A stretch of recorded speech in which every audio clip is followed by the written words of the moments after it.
Subscribe to my channel and press the bell icon for latest updates. जबिल्ला बिन अहम के साथ हज़रत खालिद बिन वलीद की लड़ाई थी और रूमियों का लश्कर बहुत बड़ा था और हज़रत खालिद बिन वलीद के पास थोड़े लोग थे। लेकिन हुआ ऐसा कि हज़रत खालिद बिन वलीद जिस जंग में भी गए हैं फतह के परचम गाड़ के आए, लेकिन ये पहली जंग थी कि जिसमें उनका पल्ला भारी दिखाई दे रहा था और इनके कदम उखड़ रहे थे। हज़रत राफे ताई रदी अल्लाह ताला अन्हो ने कहा, लगता है आज कज़ा आ गई, आज नहीं हम बच सकते, हालात जो हैं।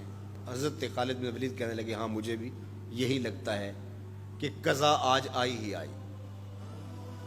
उधर हुजूर अलैहिस्सलाम हज़रत अबू उबैदा रदी अल्लाह ताला अन्हो को ख्वाब में मिले और वो अपने घर में सोए हुए थे मदीनतुल मुनव्वरा में। कहा, अल्लाह का शेर मुश्किल में फंसा हुआ है और तुम सोए हुए हो। हज़रत अबू उबैदा रज़ी अल्लाह ताला अन्हु रात को ही उठे, बेदार हुए और ऐलान करवा दिया। शहर में ऐलान होने लगा, मदीनतुल मुनव्वरा में, जल्दी तैयार हो जाओ, हज़रत खालिद बिन वलीद की मदद को पहुंचना है। उन्हें कितना यकीन था कि हुजूर ख्वाब में आए हैं तो हुजूर ही आए हैं, कोई वहम नहीं समझा। जल्दी जल्दी ऐलान करवा दिए, मुजाहिद जमा होने लगे और देखते देखते लश्कर तैयार हो गया। तो इन्होंने महसूस किया कि लश्कर से हट के कोई सवार चल रहा है, तो इन्हें कोई शक गुजरा कि कोई जासूस ना हो। जरा मजीद उसकी जुस्तजू की तो वो नकाब पोश भी था, तो शक और ज्यादा बढ़ गया। तो हजरत अबू उबैदा ने कहा कि उन्हें गिरफ्तार करके लाओ, ये जासूस है, कौन है, हम इसकी तफ्तीश तो करें। तो खैर उन्होंने घेर लिया उनको, उनके घोड़े को अबू उबैदा के करीब ले आए। तो हज़रत अबू उबैदा ने कहा, तुम कौन हो? उन्होंने थोड़ा सा करीब होकर कहा कि मैं खालिद बिन वलीद की बीवी उम्मे तमीम हूँ। जब आपने ऐलान किया कि खालिद मुश्किल में है तो मैं परेशान हो गई कि अल्लाह का शेर तो कभी मुश्किल में आया नहीं था, आज क्या हुआ? तो मैंने गौर से देखा कि वो अपनी टोपी घर भूल गए थे, जिस टोपी के अंदर हुजूर के मुँह मुबारक सिए हुए हैं, और वो जब भी जंग किया करते थे तो वो टोपी अपने सर पे पहन के किया करते थे, अल्लाह फतह अता करता। तो मैं उनको टोपी देने जा रही। अल्लाह अकबर। जब ये लोग वहां पहुंचे तो सवारों का एक काफिला आगे बढ़ के खालिद बिन वलीद के साथ दुश्मन पर हमला आवर हो गया।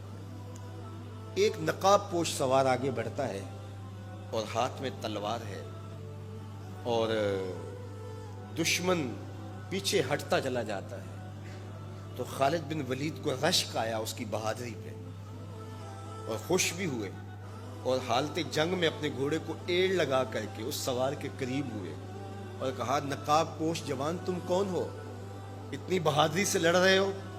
तो उसने हल्का सा नकाब उलट के कहा, पहचानो, तुम्हारी बीवी उम्मे तमीम हो और तुम्हें वो टोपी देने आई हूं जिसके अंदर हुजूर के बाल सिए हुए हैं।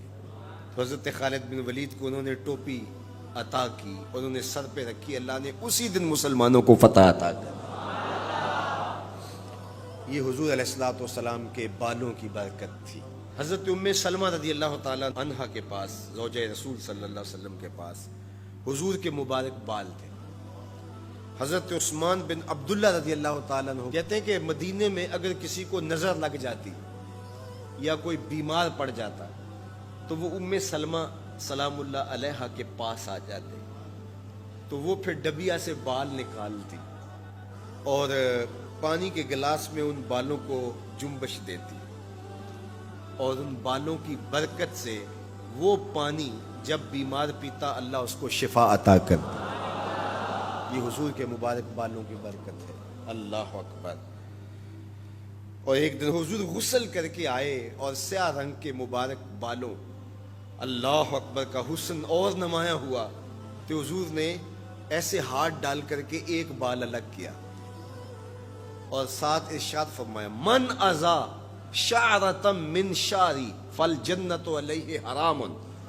सुन लो, जिसने मेरे बालों में से एक बाल को भी अजियत दी उस पर अल्लाह की जन्नत हराम है।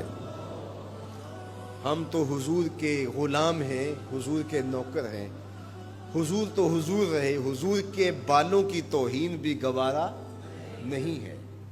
اقبال کہا کرتے تھے لوگ باتیں کرتے ہیں، ہم تو یہ بھی گوارا نہیں کرتے کہ کوئی کہے تیرے پیغمبر کے کپڑے میلے تھے، ہم تو یہ بھی گوارا نہیں کرتے۔ مغرب اس کیفیت کو سمجھتا نہیں ہے، اور وہ سمجھتا ہے کہ شاید ان حرکتوں سے میں مسلمانوں کے دلوں سے ان کے پیغمبر کی عظمت کو چھین لوں گا، نکال دوں گا، لیکن اسے بھول ہو گئی ہے۔ یہ ہزار گناہگار سہی، بدکار اور سیاہ کار سہی، دنیا دار سہی، یہ کاروباری سہی، لیکن جب اپنے دل کا سودا کرنے کی باری آئے تو مدینے کی گلی میں کرتے ہیں، اور سب کچھ لٹانے کے بعد بھی کہتے ہیں حق تو یہ تھا کہ حق ادا نہ ہوا۔ ہماری جانیں، ہمارے ماں باپ، ہماری نسلیں، ہماری زندگی کا ایک ایک گوشہ حضور کے نام پہ قربان۔ حضور کے نام کا جھنڈا کبھی نیچا نہیں ہو سکتا، ان کے نام کا جھنڈا ہمیشہ اونچا رہے گا۔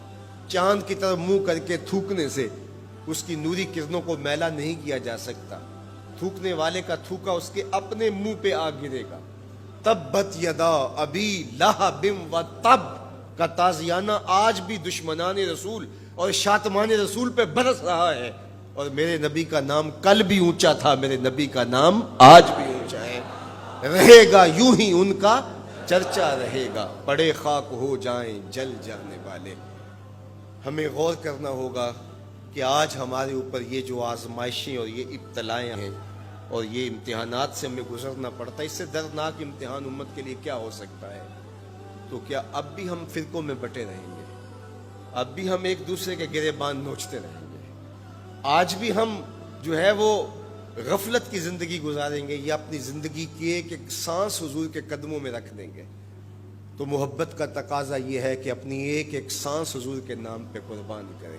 ہم جئیں گے تو حضور کے لیے، مریں گے تو، اور آخری سانس تک حضور کے وفادار رہیں گے۔ اور یہ ہماری زبان سے نہیں، ہمارے قلب سے، ہماری روحوں سے ہمارا عہد ہے، ہمارا ارادہ ہے۔ حضور ہمارے ماں باپ آپ پہ قربان، ہماری نسلیں آپ پہ قربان۔